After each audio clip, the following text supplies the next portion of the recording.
Good evening, it's Jennifer McCreath again. Ugh. Every time I turn the camera on, I seem to look awful. May 1st, it's been a very, very exciting, very busy couple of weeks for me.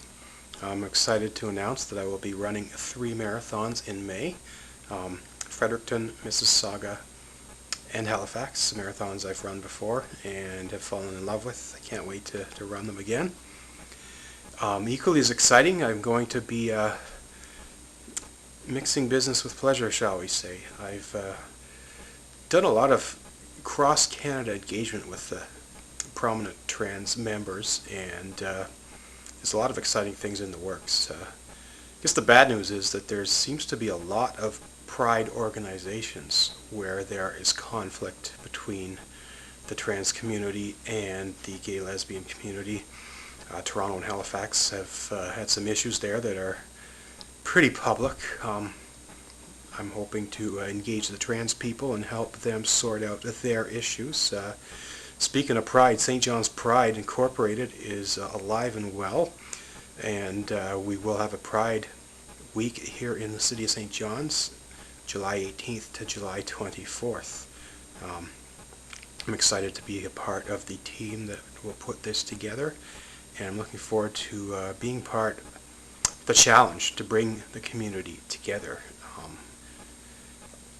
Negotiations are already underway with the city and the province to procure funding, sponsorship, and involvement, and even the hosting of Pride events. That's the value of putting together an official corporate entity, is you gain credibility among the political, the governance, and business community. Speaking of which, there are steps being taken to put together a nationwide trans advocacy alliance or association. I've had conversations with trans people in at least 5 different provinces about this, and I think it's time that we do this.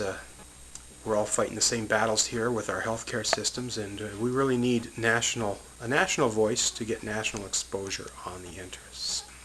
The other exciting news is I'm going to be submitting 2 articles for the next edition of Waves magazine, and I'm also under negotiation with Waves magazine to become a part of their team to help them grow the brand and grow the product out here in Newfoundland. It's a Atlantic Canada publication, but I think the majority of their news and readership is in Nova Scotia and New Brunswick, so I'm looking forward to helping them grow out here in Newfoundland.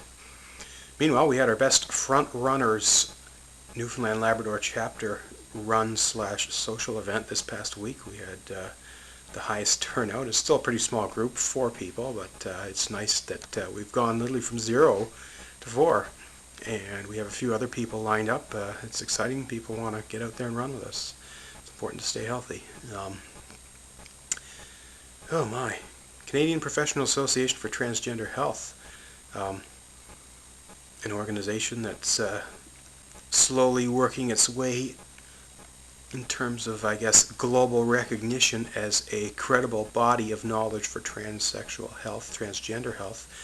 I've joined them as a non-voting member, and I've become engaged and involved in their policy committee. And we're looking at ways to bring more people into CPATH and make sure that everyone who's involved in providing healthcare for trans people, not just doctors, will have an opportunity to contribute to the organization. It's desperately needed. The majority of provinces in Canada do not have formally recognized transsexual transition protocols or hormone protocols, and a lot of the care that trans people need is not funded by government. And there's concern because the American Psychiatric Association is still run like an old boys club, and they still consider transsexualism to be a paraphilic fetish, something I've spoken about many times before, and we need to change that. I think CPATH is the right entity to lead that change, so I'm excited to be a part of them as well. Gee, am I leaving anything out? Probably. There's so many things on the go. It's great that I have the energy to do all this. Healing up well from the surgery. Still doing the dilations, and we'll be keeping up with that obviously for the rest of my life.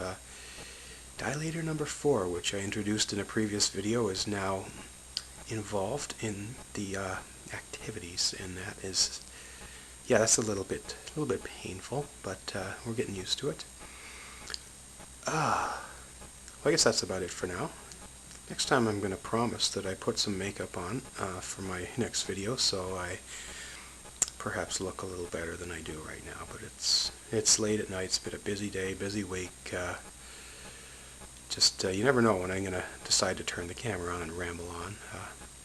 Anyway, I think this was a good ramble. I hope you enjoyed listening to it. Stay tuned. Have a good night. Bye.